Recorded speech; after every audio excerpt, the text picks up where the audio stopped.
I'm Chris Carter, and this is your Tuesday episode of the Locked On Steelers podcast. Who are the top priorities for Omar Khan to keep on the Steelers of the guys that might be off the team over the next 2 years? I explore that question with Alan Saunders and take some of your mailbag questions here on the Locked On Steelers podcast. Let's get into it.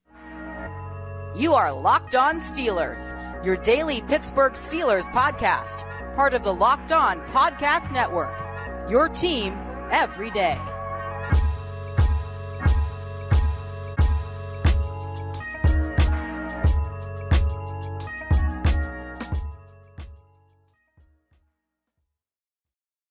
Hello and welcome to the Locked On Steelers podcast. I'm your host, Chris Carter, bringing you your daily dose of all things in the Pittsburgh Steelers. As always, you can find the show in your favorite podcasting apps and on YouTube. Like this video if you enjoy it. Subscribe to this YouTube channel to get all of your daily Monday through Friday episodes as well as our bonus content. We thank you for making us your first listen every day because we're your team every day. And today's episode is brought to you by FanDuel. Make every moment more as playoffs wind down. The sports don't stop sporting, and that means we got to keep getting into the sports with FanDuel, who's hooking up all customers with a boost or a bonus daily. That's right. There's something for everyone every day, all summer long. Visit FanDuel.com/lockedon to get started.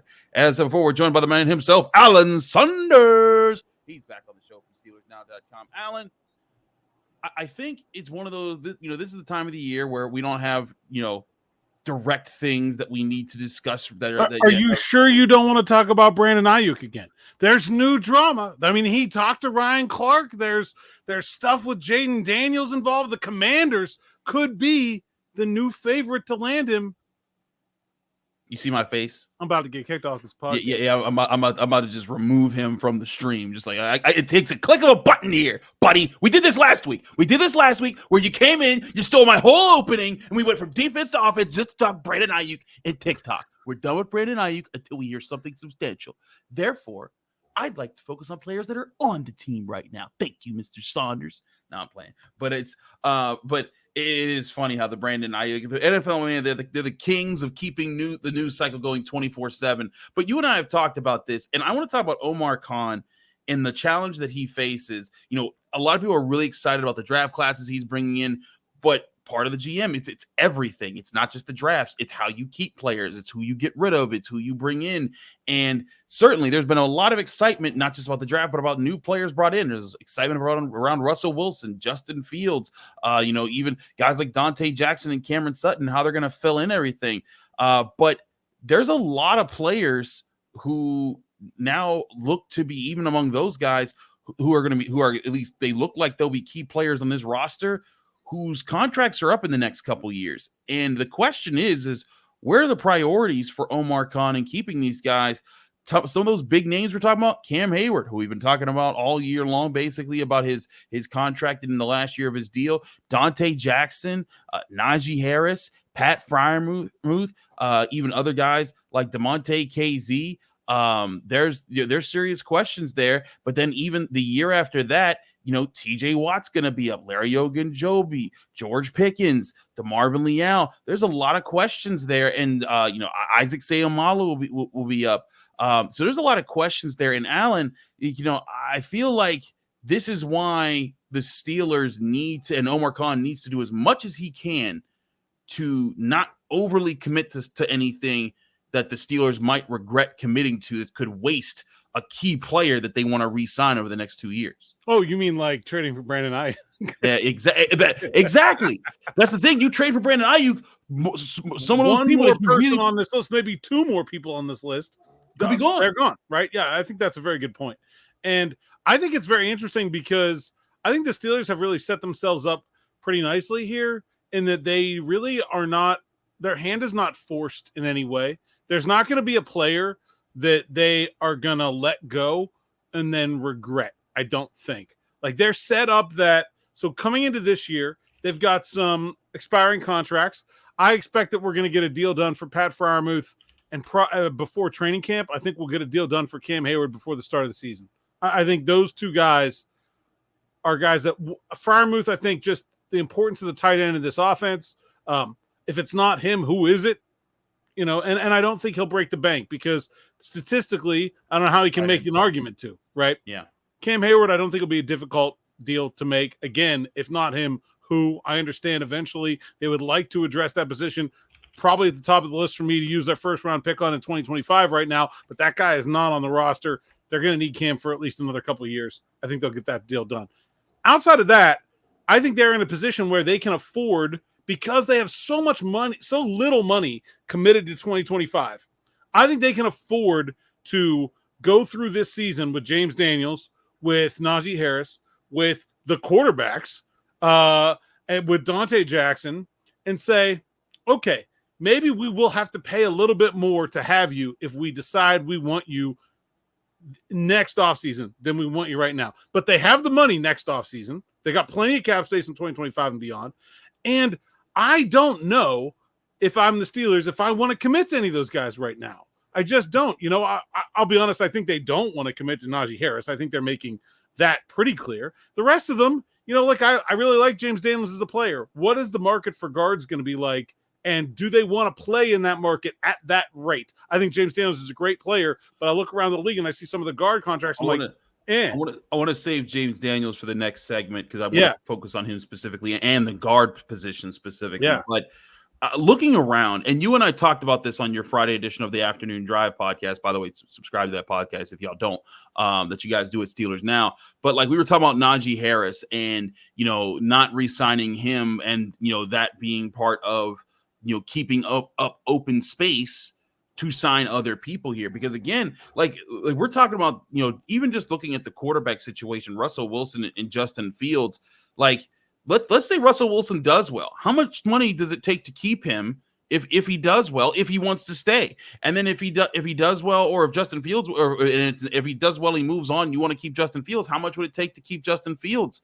with another contract? Those are all real questions. And then again, you're doing all this with the knowledge that you need to sign the guy who has been the best defensive player in football to another contract the year after that, in TJ Watt. And then there's going to be other questions with him, George Pickens, whereas Pat Freiermuth might be a friendlier signing for the Steelers because the tight end position just ain't that lucrative. Wide receiver is not that way. And if George Pickens has the kind of year that the people that think highly of him believe he could have this year, he is going to cost a lot of money. And that'll be wide receiver one money. He'll probably be asking for in the ballpark of where Brandon Ayuk's trying to ask for if he blows up this year. So, so to me, you're talking about paying the best defensive player, paying to keep guys like Heyward, paying a big time wide receiver in Pickens if he does end up working that way, and then still needing to fill in other spots and still getting guys like Pat Freiermuth. That is a serious puzzle to put together that Omar Khan has to face. And it makes me wonder what are going to be his priorities to get this done. Yeah, I think it's very difficult to say. Like, there's so much new, right? You have a new offensive coordinator. You have two new quarterbacks. We don't have any idea how either of those guys are going to play or how they're going to play in this system. Like, I think Pat Freiermuth is going to be a really big part of this offense. How big of a part of this offense is George Pickens going to be? We had a really good discussion, me and Smitty, today on Monday on Steelers Afternoon Drive about like how much can they realistically get him the ball if there's no help on the other side? If every defense is just going to be staring at him all game, and how is that going to?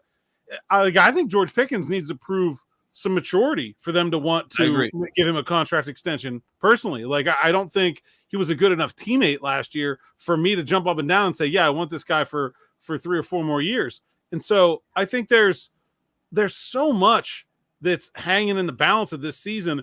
I think Omar Khan is a pretty analytical thinker, a guy that tries to stay 2 moves ahead. I just don't know how you can. I don't know how you can think beyond, like the TJ Watt thing. I'm like, I assume we'll pay TJ when we get there, but man, there's a lot of stuff that has to happen between now and then. Like, I don't even know how that's on their radar. Like, and in fact, like if TJ wants an extension, I'd extend him ahead of time. They have not done that with non-quarterbacks, but I think, man, if you're going to make an exception for some non-quarterback, isn't TJ Watt the one guy? Like, if he wants to get it done and clear some cap space now, fine, do it. Like, push it out there. I don't care. I assume you're going to want TJ Watt as long as he wants to be here. But the rest of these pieces, man, it is a puzzle. What I mean, if they let Dante Jackson walk and Corey Trice or Darius Rush or someone looks ready to take over, great. But if not, the cornerback's an expensive position to play in the free agent market too.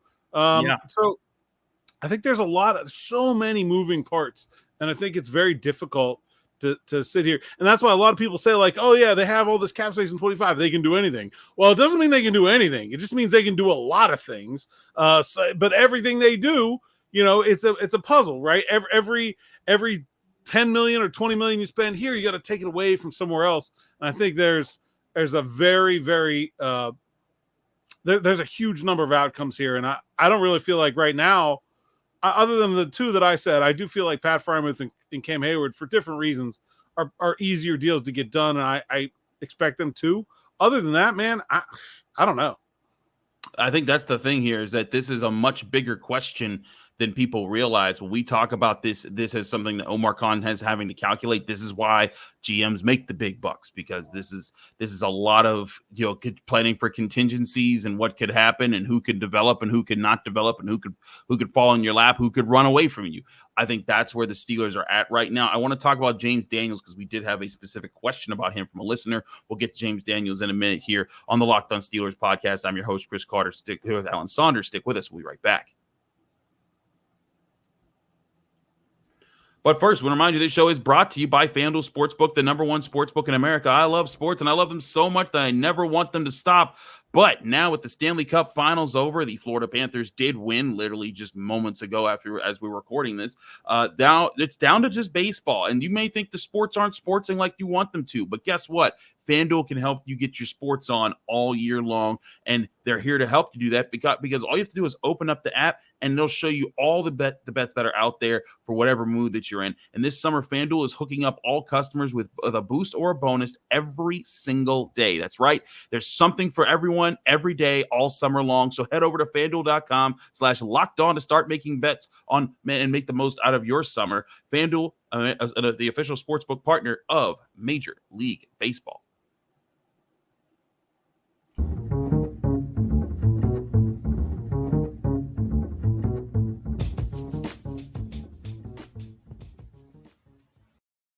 Back here on the Locked On Steelers podcast, I'm your host, Chris Carter, here with Alan Saunders of SteelersNow.com. Alan, as always, we like to go to our call-in line to get some questions in here. And I wanted to save James Daniels because a person called in and when asked about him. So, as always, if you want to get your call in, all you have to do is call in to 412-223-6644. Leave a voicemail with your name, where you're from, keep your question under a minute. We'll try to get your question on the show. We head out to Indian Trail in North Carolina for Dimitri. Here's Dimitri.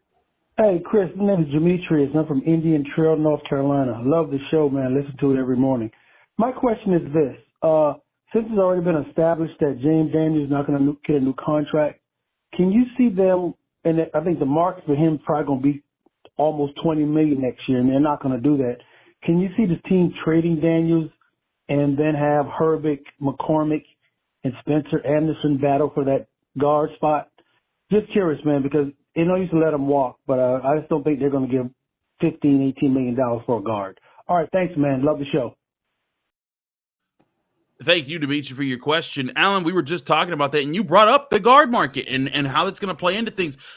James Daniels is one of those guys that if you sign him for what I think he could go for in the NFL, it's gonna hinder your chance to sign other really important players here. I also think with the investments they've made around the offensive line, I think it's good that James Daniels is around this year because now there's still two veteran presences to help Broderick Jones and Zach Frazier and Troy Fautanu, and kind of be the better than Dan Moore Jr. as veteran presences on the team. But I also think that with what James Daniels does, if Broderick Jones and Fautanu and Frazier develop the way they're supposed to, you're not going to need a James Daniels as much, very, very soon. And so it makes a lot of sense. And then the question is, how do you replace that? Do you think that there's the answers already on the roster with Mason McCormick or another guy that's out there? Or is this going to be a thing where maybe they're drafting a guard early next year? Let's play a game. You play, you watch Price is Right. Everybody watch Price is Right when you're sick. Yes, sir. School, right? Little mountain climber, mountaineer goes up. Yeah, I wasn't going to yodel, but I'm glad you did. All right, you tell me when you get to the player that is not as good as James Daniels, and these are the guard contracts signed this year in descending order. All right, you tell me when. Landon Dickerson, Robert Hunt, Mike Onwenu, who's kind of a tackle too, so I don't know, right, maybe Jonah Jackson, Kevin Dotson. Damian Lewis, John Runyon, Graham Glasgow. Well, yeah, right? Like that. Yeah. He's getting over 10 million, maybe over. Dotson got 16 million a year. Like, he's getting a lot of money. I think he's way better than Dotson. I think so. I think the big question for the Steelers is, yes, they want to invest in their offensive line. I think they made that abundantly clear. Mm-hmm. Is this market something that they think is properly valued, or are they looking at these contracts and going, what are these other teams doing? And, I think it's total speculation at this point. But the fact that they said to Daniels, hey, we're not even talking this offseason, I think it certainly lends credence to the idea that they are not interested in paying $15 million plus for a guy who's a solid starter, but not a Pro Bowl guard. Will they trade him? I can't imagine that. I mean, this is a team that has said over and over again they want to win a playoff game this year. Yeah. They're talking about urgency. You do not make your team better by trading James Daniels away. Take that cap space next year. Take that comp pick that you're going to get. It might be a really good one, and you move on. If you'd have decided that you don't want to keep him, I can't see any way they would trade him. Yeah, I don't think trade is on the table, but finding a way to use this resource as best as possible, I do think that's something that they're going to try to do as far as maximizing James Daniels, but then also finding the smart way to replace him moving forward, because we're talking about the investments that they're making. The fact that they've made 2 first-round picks, offensive tackles in back-to-back years, if all things work out in a few years' time, both of those guys will be getting paid significantly well, because tackles get paid very well. And if you want them to be pillars of your offensive line, you need to have players that you're not paying top dollar to be on your offensive line. That's who Ramon Foster was for the Pouncey to Castro line. Where I was going to go. Like Ramon, and that's not to slight Ramon, and Ramon knows that. I talk to him now and again. But like, he was the guy that you didn't have to pay top of the market for, but was still a very good player for you. And that's where I think that the Steelers have to find that guy after James Daniels, because right now James Daniels looking like you said, look at all them players you just named that are getting paid. He can get paid above all of them. So one, why would he stay in Pittsburgh if he's not going to get that kind of money?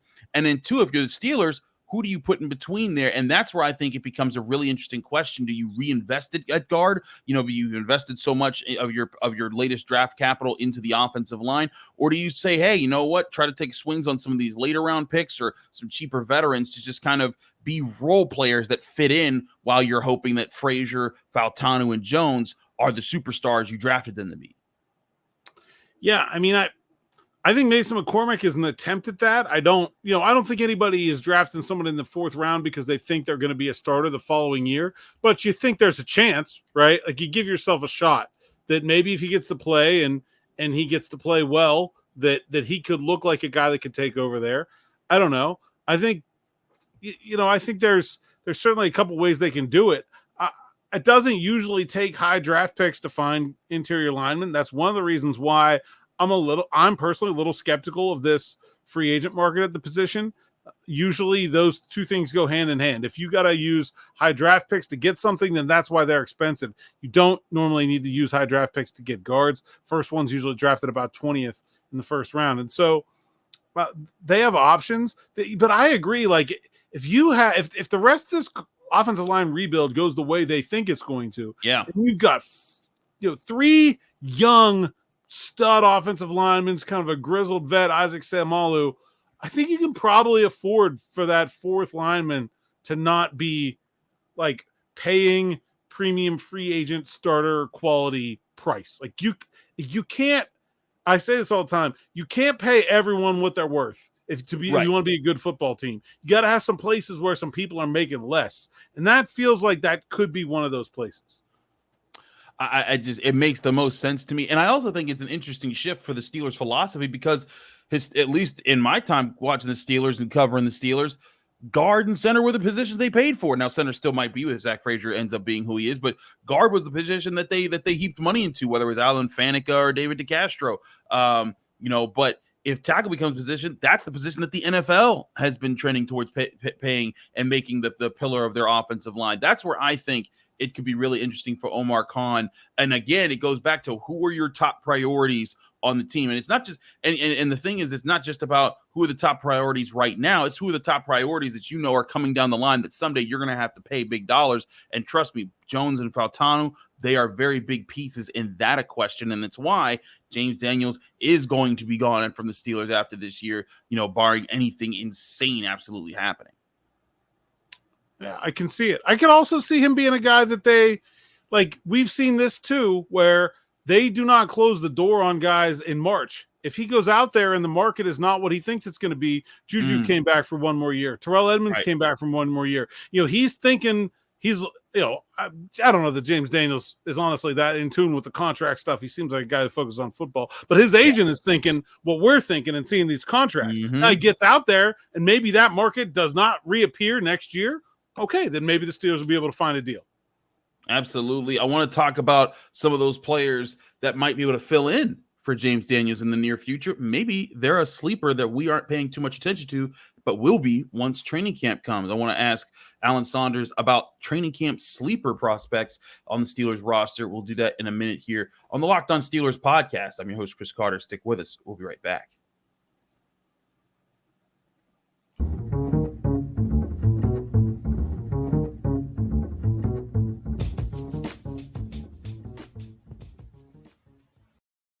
We're back here on the Locked On Steelers podcast. I'm your host, Chris Carter, here with Alan Saunders of SteelersNow.com. Alan, every year it happens. There's training camp darlings. There's guys that legitimately are really impressive and not just darlings, but like, oh, snap, like that dude's going to be a problem, like Jaylen Warren was when he came out, like Mike Hilton was when he came out back in like 2017. There's always someone that impresses and someone that rises up. There's not always someone that becomes a starter or a key contributor, but there are always people that surprise you. And I want to ask you, of players that are on the roster right now, who do you think are the most likely sleepers that we'll be talking about when you and I are doing these shows after our long, hot, sunny days in Latrobe?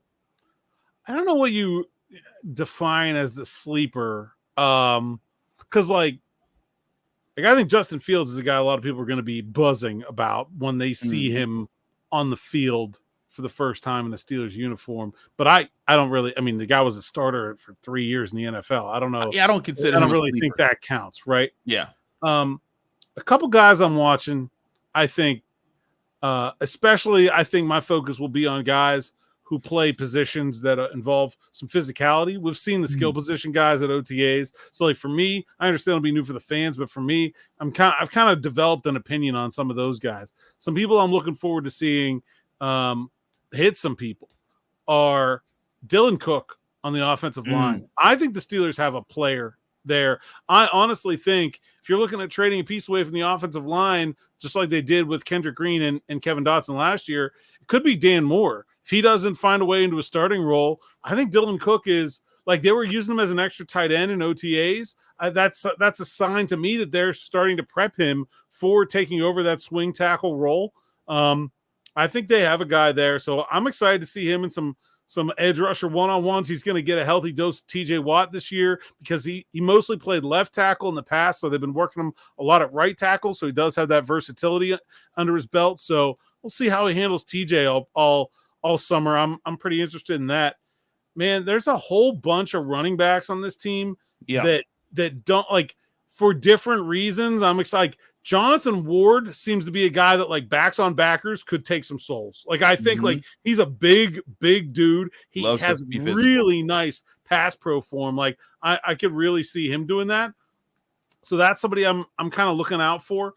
On the defensive side of the ball, I think people are going to love Peyton Wilson. He's not a sleeper, but he's not high on the depth chart either. And I think he's, E-Rob is E-Rob. He's been around for a while. He don't need all the reps in the world. Cole Holcomb, they'll want to get into shape. I assume they're going to take things slowly with him. Patrick Queen needs to be acclimated to the defense, but I doubt he's going to play a ton as a high-priced veteran free agent acquisition. Right. I think we're going to just get Peyton Wilson reps through the fire hose, and I think it's going to go pretty well. I think he's going to enjoy that. I think people are going to see what the Steelers saw in him as a pretty unique prospect at linebacker.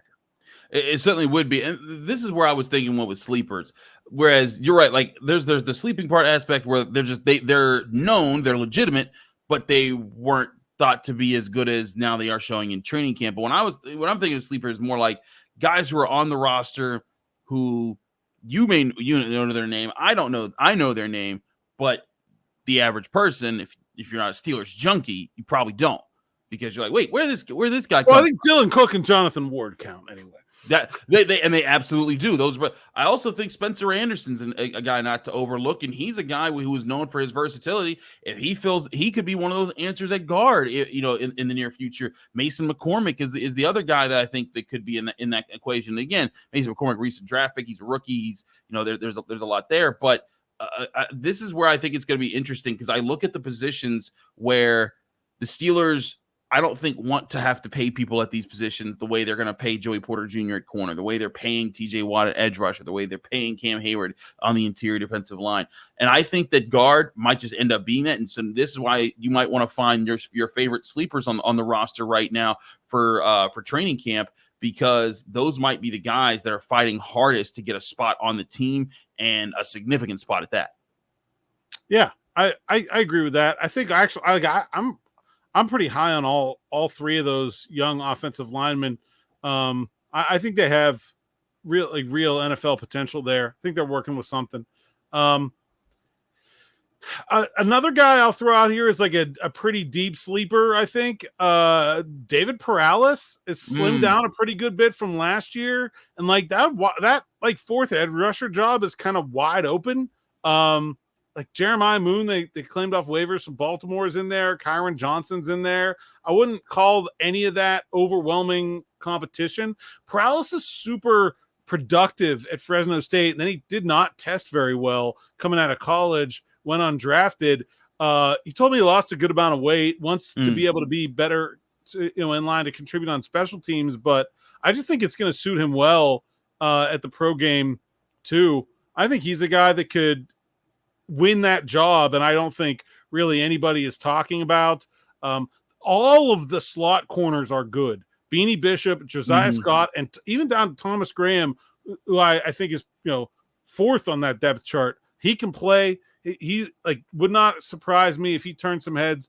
And how about Darius Rush? I know he was here last year, but I feel like nobody talks about him. And I think he's a guy that, like, it would not surprise me if one of those two big corners goes down. Like, he could start some games. I think he's in a really good position in the second year now that he's not coming in the middle of he came in the middle of preseason last year. He still played pretty well when he played. He's a guy that I think not a lot of people are talking about. That could certainly he has a big opportunity here this training camp. I also look at Ryan Watts for what they're going to try to do with him at safety versus corner with the Steelers, and that could be very interesting with his size and what he's able to do athletically. It could be a very interesting mix for what they're doing right now at the safety position. But yeah, Alan, I look at this roster. I look at the guys that are on it. I think there's a lot of potential for people to be surprised by what they see, and I think that's the fun part of this time of year, and also this time of like a franchise, because for many years the Steelers, they didn't reload or they didn't restock. They kind of just reloaded their team and kept, or just reshuffled their team and added a few extra guys, and they stayed competitive, but they never had to offboard, a whole bunch of guys and then onboard a whole new team after that. And while this isn't a whole new team, there is so much change to this team over the past few years. And that's where I think it could be really interesting to see how these dynamics first start to play out in training camp, and then who become the darlings, the sleepers, the guys that everyone's going to, because it's going to happen. Someone's going to make a big hit or a big touchdown or a big interception, and someone's going to, why isn't he starting? And they're going to think that is valued over like guys that have been. Justin Fields is going to do that. I guarantee that. Yep. I'm right with you. I think Justin Fields is going to light it up at times during training camp, and Steelers fans are going to be tweeting out them videos that they're not technically not supposed to tweet out of it happening. And then everyone's going to be like, oh my gosh, look at Justin Fields. He's ready to take Russell Wilson's spot. And meanwhile, that's not the plan. Just right away, they have boxes for both of these guys to check. Yep. I think that's I'm excited for training camp. Same. Been booking my accommodations, and I'm ready to go. Absolutely. He's Alan Saunders from SteelersNow.com. Alan, thanks so much for joining us. Let people know they can find you, follow you, and get more of your work. Yeah, you can find me on Twitter, Instagram, TikTok at @Saunders_PGH. My site is Steelers Now. You can find it at SteelersNow.com at PGH Steelers Now. And you can check out my podcast with Zachary Smith every weekday at 5 p.m. on YouTube or wherever you find your podcasts. Absolutely. Do check Alan out and all the great work they do there at SteelersNow.com. I'm your host of the Locked On Steelers podcast, Chris Carter. You can find me on Twitter and Instagram at Carter Critiques. You can read my work at the Pittsburgh Post-Gazette, post-gazette.com. You can find me here on the Locked On Steelers podcast every day, Monday through Friday, breaking down your Pittsburgh Steelers. Tune in tomorrow for another episode of the Locked On Steelers podcast.